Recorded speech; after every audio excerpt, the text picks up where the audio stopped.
Hey, what's going on, guys? So as promised, we're in the shop and we're going to put some new tires on the 250L, and it's been long overdue.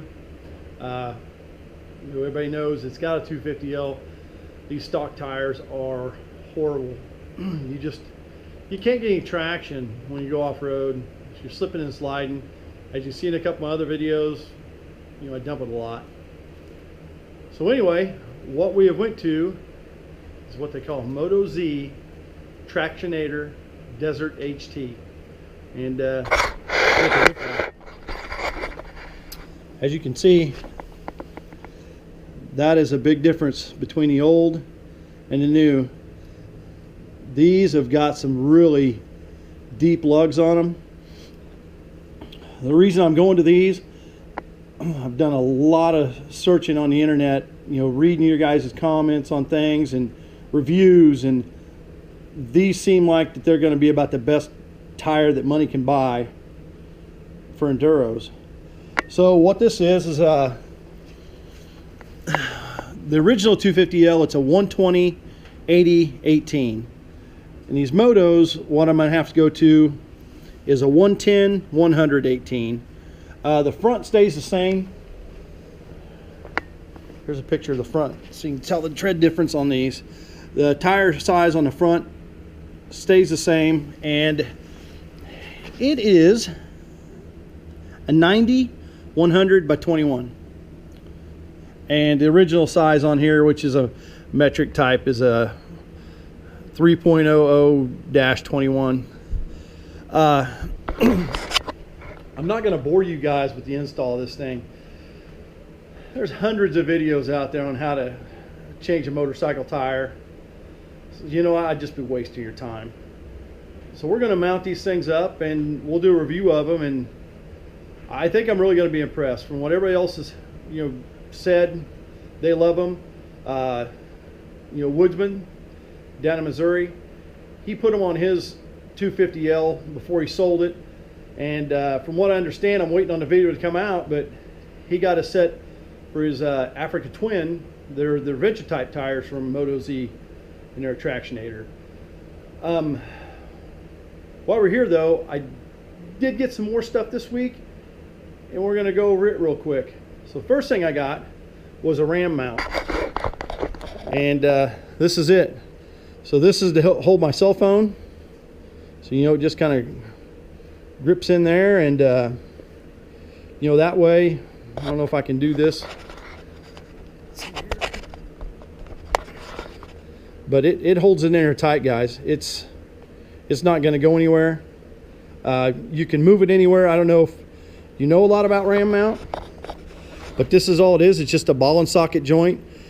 You can get a mount for just about anything you want. I just got this clamp type mount. I've got it clamped right here to my crash bar, with the Bark Busters from Xena, and it worked great.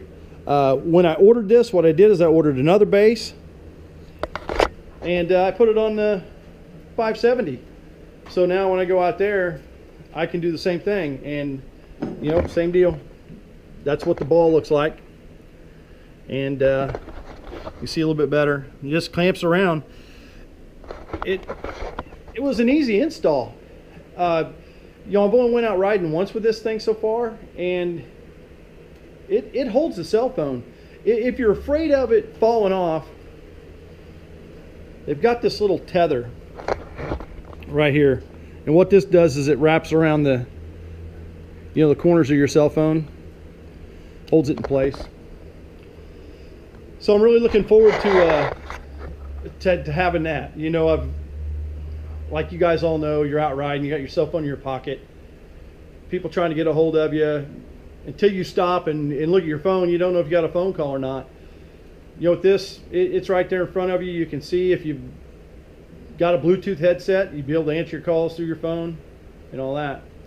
I also bought, when I bought the tires, I went ahead and all this is through Rocky Mountain ATV. I got the Dyna beads for balancing the tire, and then this is the Tusk tire change tool. Well, it was a set. So you got all 3 pieces of this, and it was like $20 for that. Which I thought was a really good deal. So in all, I got both tires for the bike, the balancing beads, and the tire change kit, and it was like $211. Not bad. So anyway, I'm going to go ahead and get these tires put on here, and then I'll get back with you once they're installed, and we'll see how they look and how it rides. All right, guys, we're back. So we got the tires put on. Took me a little bit longer than I was hoping. Never doing it before. It took me a couple hours. You know, I just wanted to take my time and make sure I got it right. One thing I can say is the tire irons that I got from Rocky Mountain ATV, the Tusk brand, the 3-bar set, those things work great. I mean, I was highly impressed with them.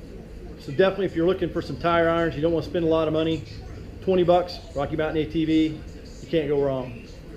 So anyway, got these things on, got the dyna beads in it. I did go ahead and take it for a short test drive, but I didn't take the GoPro with me. It is cold outside. It was almost 80 degrees here yesterday. It's down in the 40s today. So I was freezing. I'm not lying. I was freezing. So anyway, let's take a look at these and see what they look like. So this is the front tire. You can definitely see got a lot of good lugs. Now these are a directional tire, guys. So when you put them on, it's got an arrow on the side of the tire. Run it in the direction that you're going to find the arrow on your rim. The back tire, it's definitely bigger, but you know, that lug depth, man, it's deep. It grabs. Like I said on my little test drive, you know, I went ahead and got in a little grassy area and I dumped the clutch. Normally on the whole bike, I'm used to it just spinning and going. I dumped the clutch on this thing and had to immediately grab it again because this thing went straight up and down. It kind of scared me a little bit. Excuse me. So it definitely has a lot more grip. I'm really anxious to get this thing out to the farm and try it out because, like I said, every time I go out there, I end up slipping somewhere and busting it. So, but the install, it wasn't bad. It really wasn't. Like I said, I just took my time. You know, and after I was done, I've got the 12 o'clock labs speedometer calibrator on this thing. So it was just a matter of going in on the internet, finding their website, typing in my old gear ratio and the old tire size that came on the bike, you know, from the factory, and then typing in the new tire size and the new gearing that I've had on the bike for a while. It tells you a ratio to type into that thing. Really simple, fast, effective. So, but another thing on these tires is the Woodsman over in Missouri. That guy has been mechanicking and racing bikes for a long time. So when he says something, I listen to him. You know, he hasn't, you know, led me wrong yet. So he highly recommended these tires. Said they were the best tires he's ever had. So that's why I bought these things. And you know, so far, I know they're brand new. I got to break them in a little bit. They were a little squirrely on the road, but you know, I'm used to the old tires. So it'll just take a little bit getting used to. But I think these things are going to work great. So we'll wait and see. So anyway, guys, I'm going to wait till another day to go out and test these things out because it was almost 80 degrees here yesterday and now it's down to low 40s. So it is cold out there. You know, I only went about 1.5 miles or so out and back and I was freezing. So anyway, I apologize. You know, maybe tomorrow I can get back out and make another video of how this thing's really performed. But until then, if you like the channel, give me the big thumbs up and subscribe and smash the like button. Until then, you guys have a blessed week.